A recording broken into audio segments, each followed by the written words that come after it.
Ma'am, I already told you. This counter is for clients, not maintenance staff. The words hit harder than the echo that followed. Laughter flickered from the line behind her. Heads turned. Eyes judged. Elena Brooks didn't flinch. She stood tall, calm, composed, her cream blouse neat, her voice steady. "I'm here about an account," she said. The teller smirked. "Corporate division doesn't do walk-ins." He didn't know it yet, but the woman he was dismissing didn't just have an account in this bank. She owned it. And before the morning was over, every person who laughed would learn that real power doesn't shout. It waits, because the one they looked down on was the one standing over them all along.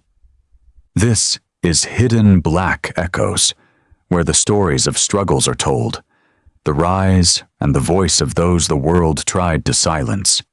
If stories like this remind you that true worth isn't written on a name tag, but proven in moments like this, hit like and subscribe.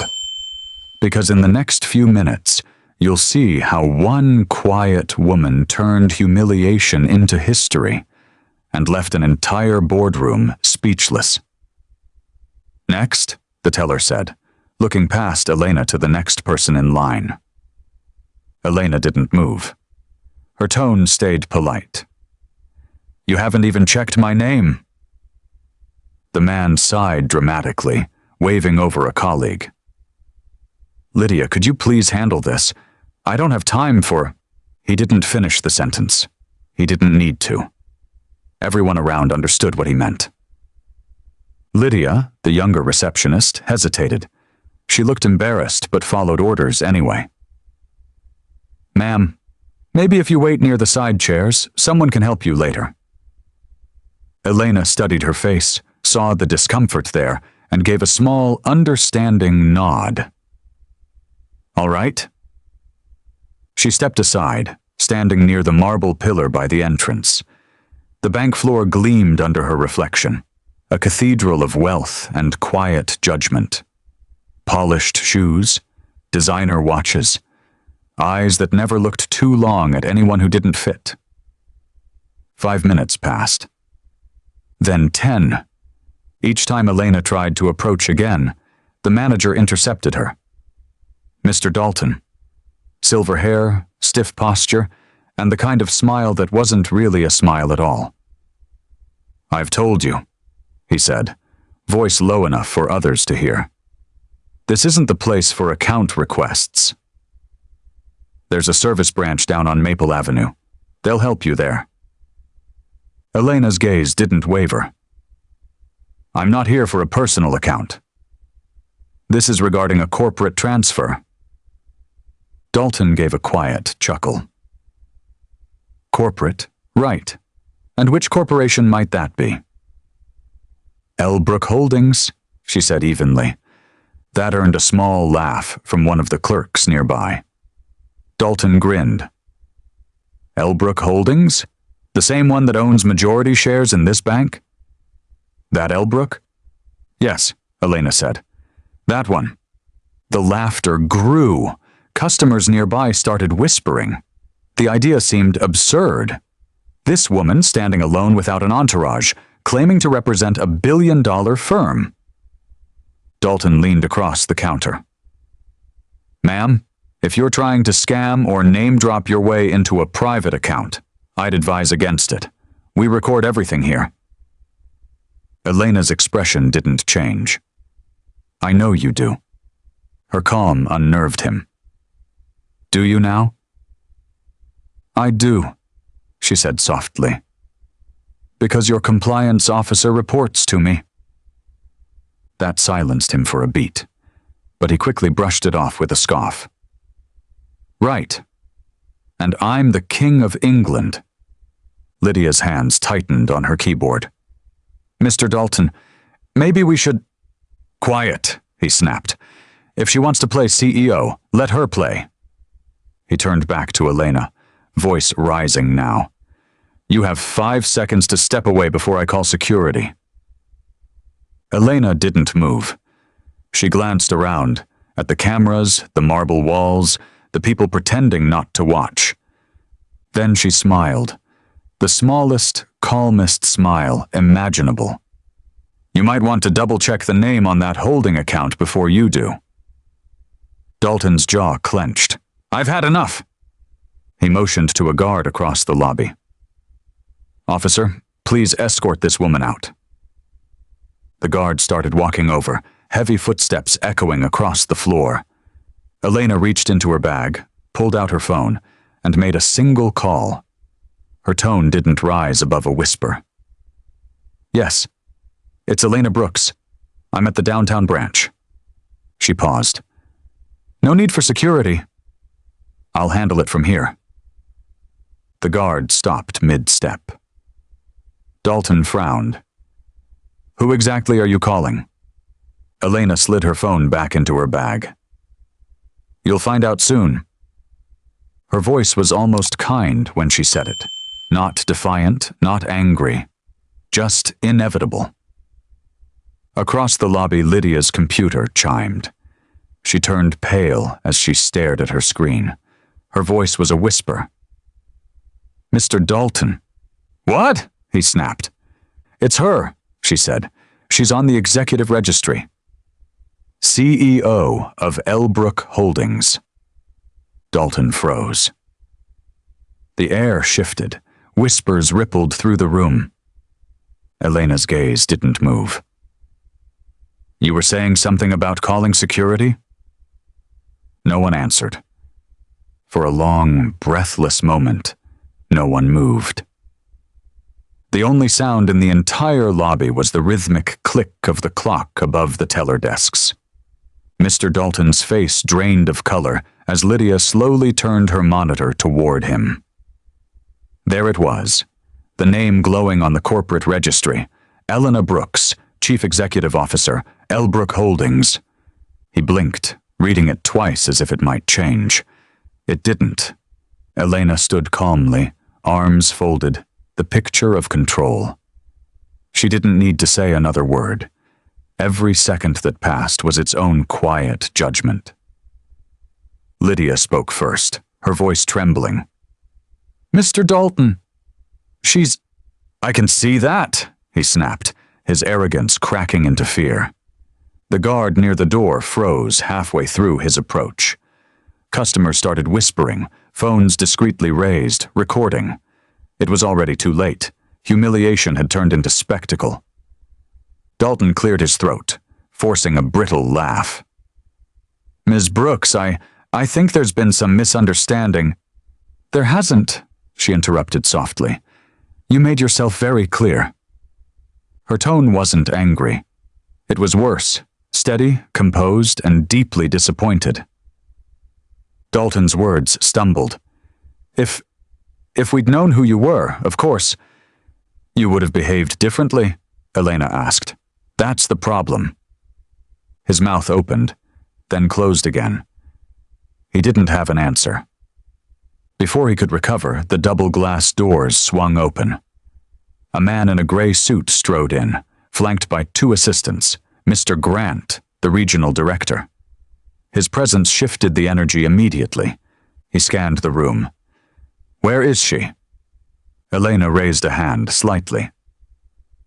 Right here. His entire demeanor changed, the kind of instant deference reserved for someone far above his pay grade. Ms. Brooks, he said, stepping forward quickly. I came as soon as I got your call. Is there a problem? Elena glanced toward Dalton but didn't respond. Grant followed her eyes and saw everything he needed to. The fear, the silence, the guilty faces. He turned sharply to Dalton. Is this the manager of the branch? Dalton stammered. Sir, Grant didn't let him finish. I've been trying to reach you for months, and this is how you treat our majority shareholder? Gasps rippled through the lobby. Elena spoke quietly, almost to herself. Majority shareholder. Grant nodded. Elbrook Holdings owns 51% of this bank. He looked back at Dalton. Meaning she owns you, Mr. Dalton. The words hit like a gavel. Dalton's hands shook. I didn't know. That's the second problem, Grant said coldly. You didn't care to. He looked around the lobby. Who else was involved? No one answered. Lydia stood frozen, eyes wide with regret. Elena finally stepped forward. Don't blame her, she said softly. She just followed tone. The tone you set. Dalton's lips parted, an apology hovering, but Elena stopped him with a look. I'm not here for apologies, she said. I came to test something. Grant frowned. Test what? Elena's gaze swept across the staff. Culture. I wanted to see how the people who represent this bank treat strangers. Her eyes landed back on Dalton. Now I know. Grant exhaled, tight with anger. Ms. Brooks, I assure you this will be handled immediately. Elena gave a single, calm nod. I trust it will. She turned to leave. The lobby parted like water around her. Every step echoed in the silence she left behind. Dignity made audible. Grant stayed behind. His next words carried through the entire room. Everyone who participated in this, out, effective immediately. No one dared argue. And as the doors closed behind Elena, the sound of whispered regret filled the marble halls. The same space that had once echoed with laughter at her expense. Now every whisper carried her name with respect. If you're still watching right now, you can already feel that moment when pride cracks and truth steps forward. Hit like and subscribe if you believe respect should never come with a price tag. By noon, the downtown branch was in chaos. Whispers spread faster than truth could catch up. Every employee had heard what happened, that the woman they'd laughed at, ignored, and nearly escorted out was the owner. The news hit harder than any headline. Phones buzzed. The regional office was on the line. Corporate had issued an emergency audit. Behind the frosted glass of the manager's office, Mr. Dalton sat at his desk, hands clasped tightly, waiting for what everyone knew was coming. His tie hung loose. His pride had vanished with the morning sun. Outside, the lobby buzzed with hushed conversations. Customers glanced around curiously, wondering why half the staff looked pale. The glass doors opened again, and this time, both Mr. Grant and Elena Brooks walked in together. The entire room seemed to straighten itself. Every conversation died mid-sentence. Elena didn't need to raise her voice. Her presence alone silenced the building. Grant gestured toward the office. Let's handle this here. They stepped inside. Dalton rose halfway from his seat, voice trembling. Ms. Brooks, please, if you'd just allow me to explain. Elena looked at him steadily. You already did. This morning, in front of everyone. He swallowed hard. It wasn't personal. It was policy, she finished. That's what makes it worse. Grant placed a folder on the desk. Mr. Dalton, effective immediately, your employment is terminated for professional misconduct and breach of equity policy. Dalton's lips parted. You can't be serious. I've been with this company 23 years. Grant cut him off sharply. And you just erased all 23 of them in 5 minutes. The older man's voice cracked. Sir, please. Elena stepped closer. You didn't lose your job because you were rude to me. You lost it because you represented this bank with prejudice. You made the mistake of thinking you could see a person's worth before hearing their words. Dalton's eyes dropped to the floor. His silence was his only admission. Outside the office glass, employees watched, wide-eyed, speechless. Elena turned toward the window, her tone calm but carrying. This isn't about revenge. It's about accountability, Every customer who walks into this bank deserves respect, no matter what they look like. Her voice reached the staff outside. It wasn't loud, but every word landed like truth written in stone. Grant nodded to a waiting HR representative. Proceed with management restructuring immediately. Lydia, standing near the counter, bit her lip as Dalton was escorted out. She expected anger from Elena. What she saw instead was composure, the kind of grace that didn't need to gloat. When the door finally shut behind the former manager, Elena turned to Grant. I want new leadership here. Hire for empathy first, credentials second. Build a culture that serves people, not hierarchy. Grant nodded. Understood. Elena looked once more around the branch, the same lobby where she'd stood alone only hours ago. Now every eye followed her with reverence.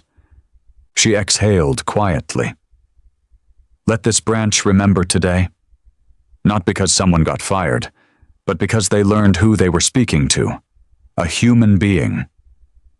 She turned to leave, her footsteps steady, her head held high. The cameras at the entrance caught her reflection in the glass doors, calm, poised, unbroken. For those who had laughed, that image would haunt them longer than any punishment. And for everyone else, it would remind them of a truth that should never have been forgotten. Respect doesn't depend on rank. It's the bare minimum of decency. By morning, the story was everywhere. Every news site, every financial blog, every social media page carried the same headline. Black woman humiliated at Citibank branch. Turns out she owns the holding company. The footage had come from a customer's phone. Shaky, grainy, but powerful. In less than 24 hours, the video passed 1 million views. Clips showed everything. The smirk on the manager's face, the laughter of the clerks, and then the silence when Elena's name was revealed. It was humiliation caught in real time, and justice served just as fast. At the top floor of Elbrook Tower, Elena Brooks sat by the wide glass window of her office, the city stretched beneath her. Her phone hadn't stopped ringing all morning. Interview requests, talk shows, statements from other CEOs praising her composure. She ignored them all. Nina, her assistant, stepped in quietly. CNN wants a statement. They said they'll run whatever you say word for word. Elena didn't look up from the folder she was reading. Then they can run this. Nina waited, pen ready. Elena spoke softly. There's nothing powerful about proving someone wrong. The real power is making sure no one else is treated that way again. Nina smiled faintly. That's all? That's everything, Elena said. She signed a document, closed the folder, and leaned back. Outside the glass, the same skyline that once towered over her now looked level. Down in the branch, the mood was unrecognizable. New faces filled the desks, younger, humbler, eager to rebuild trust. The marble still gleamed, but the tone had shifted. Politeness had replaced arrogance. Empathy had replaced policy. Lydia, now the acting branch coordinator, greeted every customer personally. She'd been given a second chance, not because she deserved one, but because Elena believed in redemption more than revenge. That morning, a memo had circulated from the CEO's office. It read, "Effective immediately, all Elbrook-associated institutions will undergo mandatory human equity and conduct training. Professionalism without compassion is failure by design." E. Brooks. Every employee read it. Some printed it and pinned it to their walls. Later that afternoon, Grant entered Elena's office. We've stabilized the branch. Public opinion's turned in our favor. People are calling this a masterclass in leadership. Elena closed her laptop. It wasn't about leadership. It was about decency. He nodded. Still, what you did. Most executives would have buried the story. You let it breathe. I didn't have to bury it, she said. It buried itself the moment they laughed. Grant hesitated, then smiled. You know, they're calling you the quiet storm online. Elena almost laughed. Storms destroy things. I'd rather build. That evening, when the building emptied, she finally allowed herself to breathe. She looked around her office, awards, headlines, glass, and silence. Her reflection stared back from the window. Not the woman they'd mocked, but the one they'd finally seen. She whispered softly to herself. Respect shouldn't be earned. It should be assumed.